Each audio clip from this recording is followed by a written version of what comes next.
When I got to Concordia, my first semester there, found out about an opportunity to travel to Africa. I wanted to see what Africa was like when we had the option to climb Mount Kilimanjaro. I couldn't tell you why. I felt like you shouldn't be climbing Kilimanjaro right now. You should be in Nairobi. So I ended up in Nairobi. We ended up down in Kawangware, which is a developing slum. I'd never been in any sort of slum type area before, and so you're taking in a lot. The first day is when we met the street boys. Honestly, when we first met them, it was uncomfortable.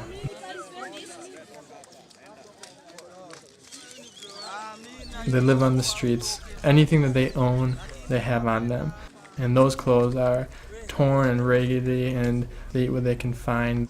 Most of them are taking some sort of drug. They take the drugs because it's easier to pass out at night than it is to fall asleep hungry and cold.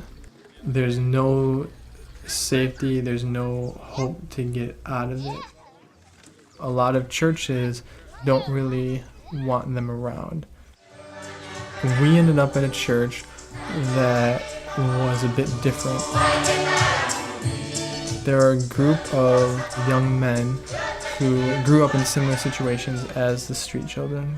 When they were young, the church had reached out to them and kind of give them a second chance. They started reaching out to these boys. That's where we met the little one. His name was Isaac.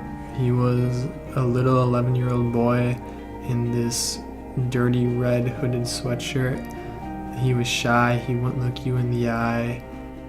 He was out of place. And among the street boys, he didn't fit in. Like, you knew that he shouldn't be there. We needed to help him. Every night we would go back to where we were staying, and Isaac was always brought up.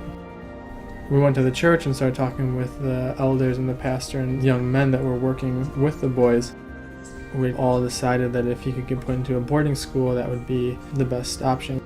At the time, it was about $500 a year, which got him back into school, got him a place to sleep, and got him 3 meals a day. On the streets, the children don't really have any hope for a future. In school, they do. That's the biggest difference. After we put Isaac into school, we realized that we could do this for more kids than just him. We decided to form an organization called FIKISHA that works with families and with children in impoverished areas. FIKISHA first started and was formed among this group of friends and travelers from Concordia. We really just got behind what the guys in Kenya had been doing for years already. At the time, I would have never been able to tell you that meeting those guys would have had such a profound influence on my life. I didn't get to climb Mount Kilimanjaro, but as a team, we were able to help Isaac overcome tremendous obstacles in his life. More and more boys and girls now have become a part of that.